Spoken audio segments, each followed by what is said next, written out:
یعنی اس کا مطلب یہ ہوگا کہ اللہ تعالیٰ دنیا میں حدیث نبوی کے حافظ کو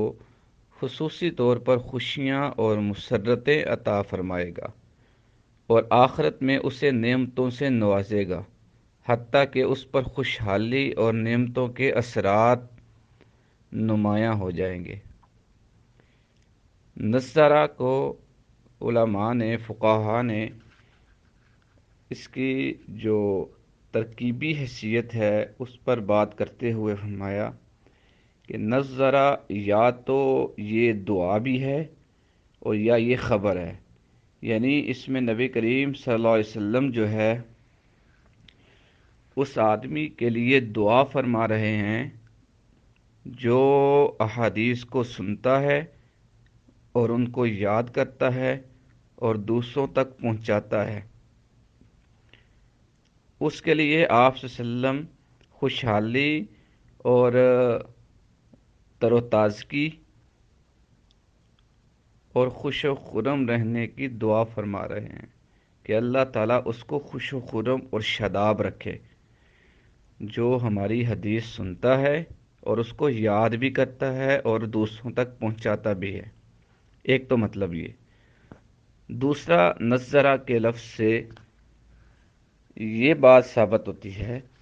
کہ یہ نظرہ سے آپ صلی اللہ علیہ وسلم اس چیز کی خبر دے رہے ہیں کہ آپ صلی اللہ علیہ وسلم خبر دے رہے ہیں کہ اللہ رب العزت نے اس کو تر و تازگی بخش دی،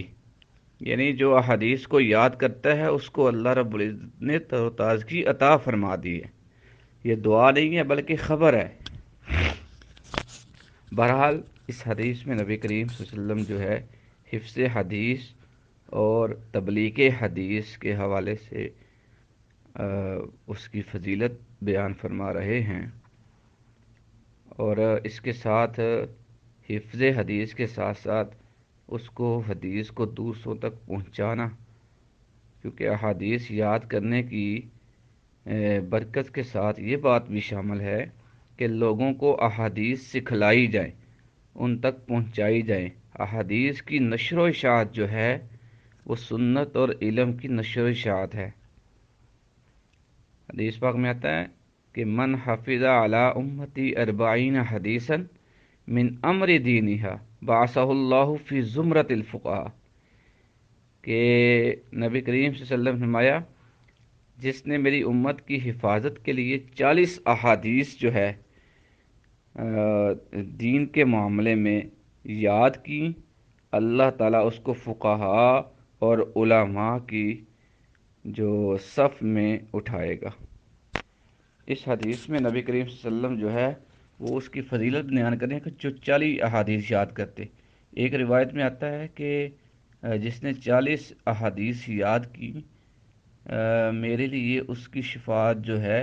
وہ واجب ہے، یعنی کہ میں اس کا جو ہے گواہ بھی ہوں اور اس کے لیے سفارش بھی کروں گا۔ اگرچہ محدثین کا اتفاق ہے کہ یہ حدیث سند کے اعتبار سے ضعیف ہے، لیکن چونکہ اس سے حدیث کو یاد کرنے کی فضیلت ثابت ہو رہی ہے تو فضیلت کے لیے اس حدیث کو بیان کیا جاتا ہے کہ جو نبی کریم صلی اللہ علیہ وسلم کی احادیث کو یاد کرتا ہے، کیونکہ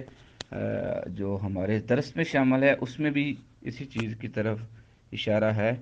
کہ حدیث کو یاد کرنے والے کے لیے نبی پاک صلی اللہ علیہ وسلم نے تر و تازگی اور خوشحالی کی دعا فرمائی۔ اس حدیث کا دوسرا جملہ کہ حتیٰ یبلغہ، ایک تو یہ ہے کہ احادیث کو یاد کرنا، دوسرا یہ ہے کہ دوسروں تک بھی پہنچانا، یعنی دعوت و تبلیغ کا کام۔ اور نبی کریم صلی اللہ علیہ وسلم نے حجۃ الوداع کے موقع پر جب آپ صلی اللہ علیہ وسلم نے 10 ذی الحج کو اونٹنی پر بیٹھے ہوئے آپ صلی اللہ علیہ وسلم نے خطبہ ارشاد فرمایا، اس میں آپ صلی اللہ علیہ وسلم نے وہ ایک جملہ فرمایا کہ فَلْيُبَلِّغُ الشَّاهِدُ الْغَائِبَ، کہ جو بھی یہاں حاضر ہے وہ غائبین تک میری بات پہنچا دے۔ مطلب جو یہاں موجود ہیں انہوں نے جو بات سنی وہ جو نہیں موجود، جو نہیں آ سکے، ان تک پہنچائے۔ گویا کہ آپ صلی اللہ علیہ وسلم نے احادیث کا اور دین کی تبلیغ کا ذمہ جو ہے امت مسلمہ کے سپرد کیا، کیونکہ آپ نے فرمایا الشاہد عسیٰ ان یبلغ من ہوا اوعى له منہ، کہ جو حاضر ہے ہو سکتا ہے وہ جس کو پہنچا رہا ہے وہ زیادہ اس دین کی، زیادہ اس علم کی، زیادہ ان احادیث کی حفاظت کرنے والا ہو۔